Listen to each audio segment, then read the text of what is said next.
next presentation is going to be delivered by Urs, fund manager at Arfina. I'm going to start with a brief intro of Arfina. So Arfina is a Swiss-based boutique company. A group of finance professionals joined forces over 10 years ago to create Arfina and offer both wealth advisory services, wealth management services, and asset management services. In terms of the asset management company, asset management side, in terms of the fund offering, it's very impressive how well they've performed with Swiss equities, Swiss small caps in particular. So Franco Cortesi is co-managing the fund with Urs. Urs joined Arfina recently, and they've outperformed the main benchmark of Swiss small caps every year since it started. So for a year, for 3 years, and since inception, they've been able to manage to outperform the main benchmark. I could speak to Franco and his colleagues some years ago, and I was very impressed by how much they know about our company. So they meet the management teams. They are people who really like what they do, and they're very passionate about investing, and I strongly believe that their future will be also very bright. Urs is going to speak now, and thank you for coming. Thank you very much, Javier.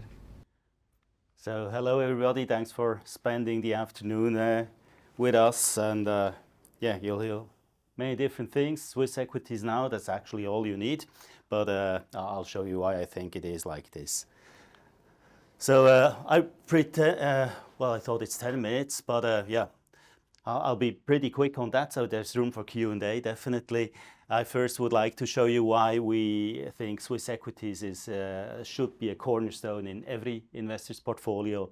Then specifically small and mid caps, what's especially interesting about this section.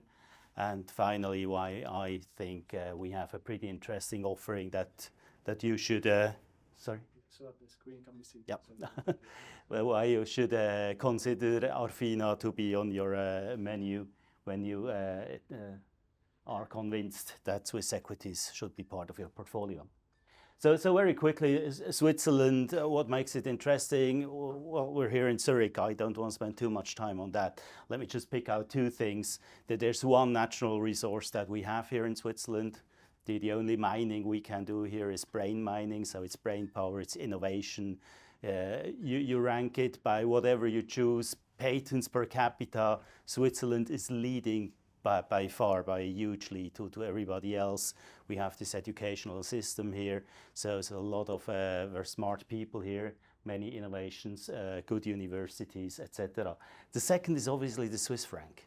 Plot the Swiss franc against any currency of your choice in the long term. It's an easy one. You want to be long the Swiss franc. If you invest in anything else, convert it back to Swisses, you better start from the very early point to be long in Swiss franc, and all the other things that make you being here in Zurich.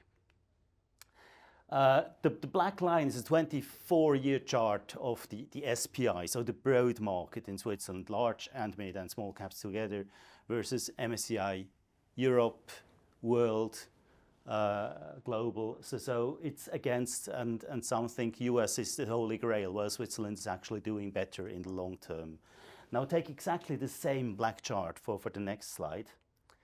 And there is still something which is better than that. And this is the small and mid cap space. The small and mid caps in Switzerland, there's a main difference versus the big one. Switzerland is known as being a defensive market, as the large caps are dominated by Roche, Novartis and Nestle, defensive sectors, pharma and food.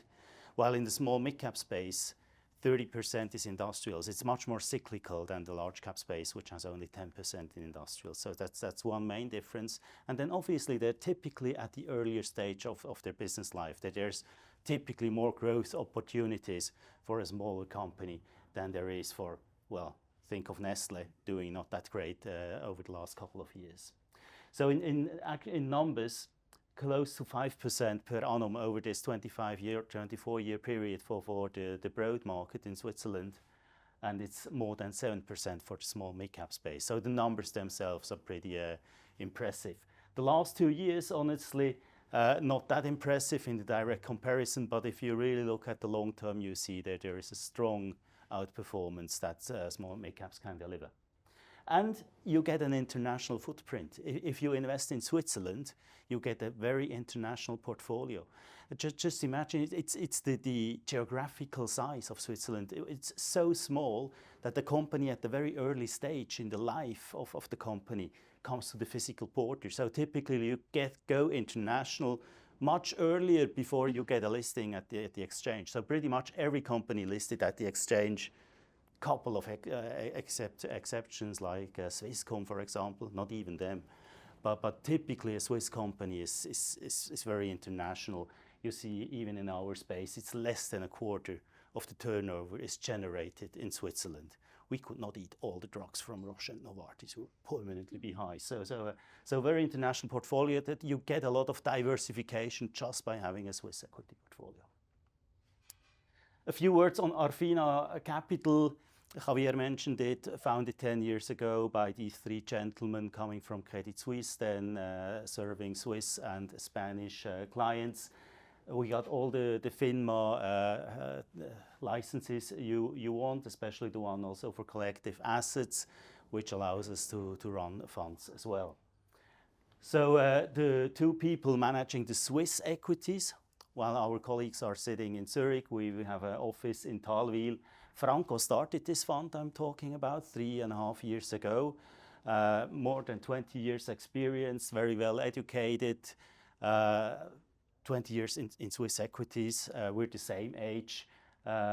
Also myself, 25 years plus experience, always in Swiss equities.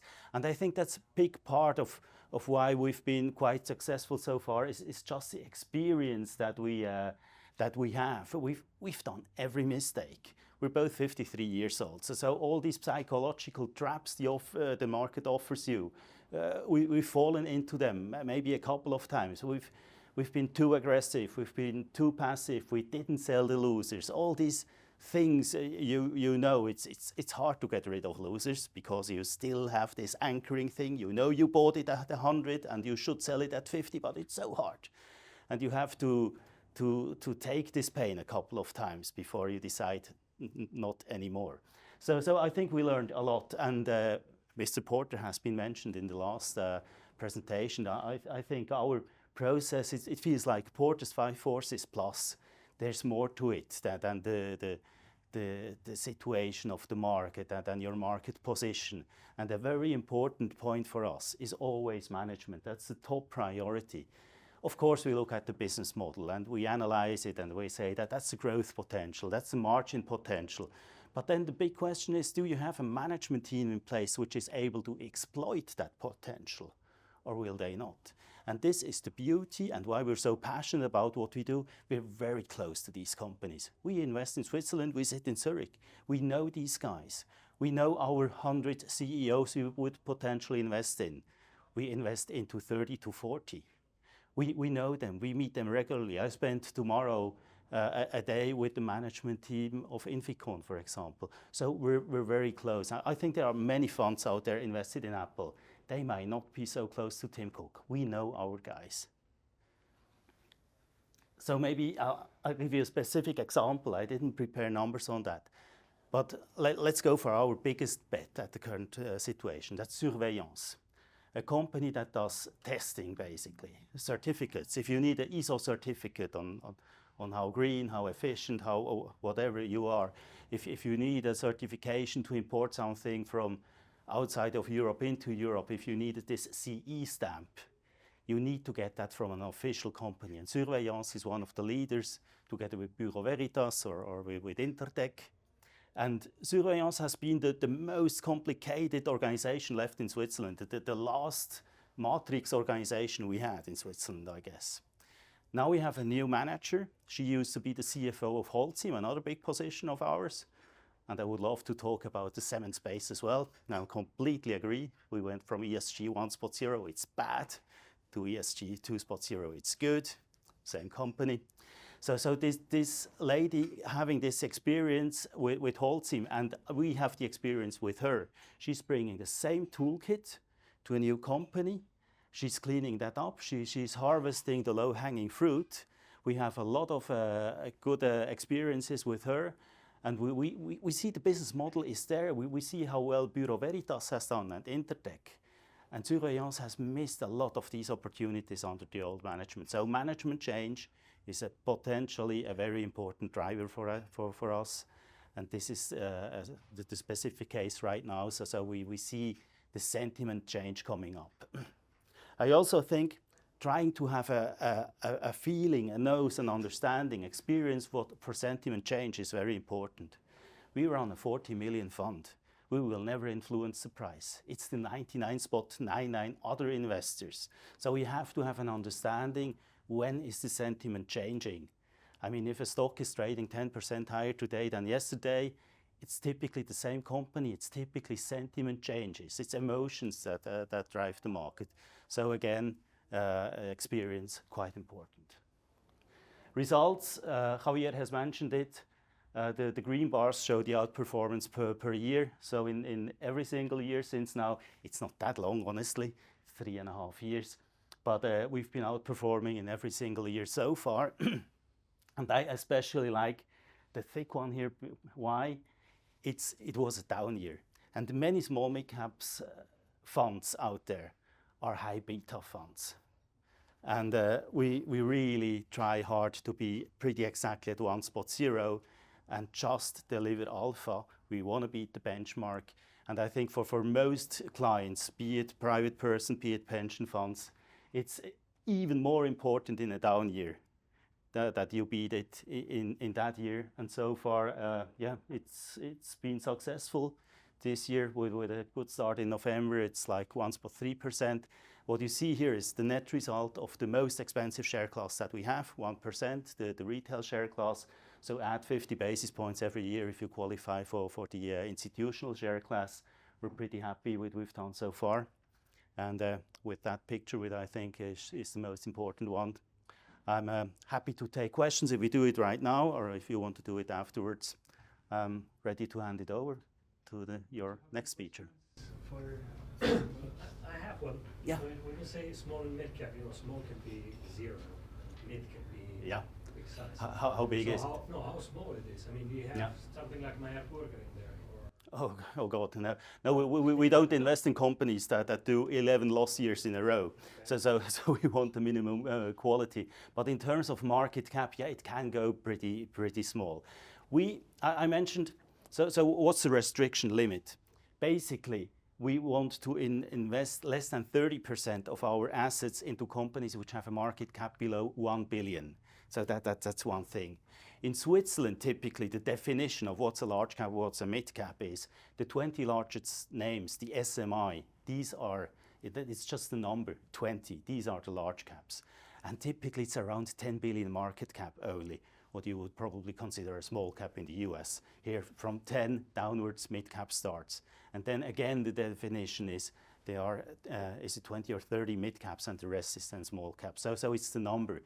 The smallest we would invest in is probably around a couple of 100 million market cap. And this fund will never be a 1 billion fund. So if we have the greatest success we could dream of, we will close at least latest at 300 million, not to make our investment universe too small. Any other questions? Thank you very much.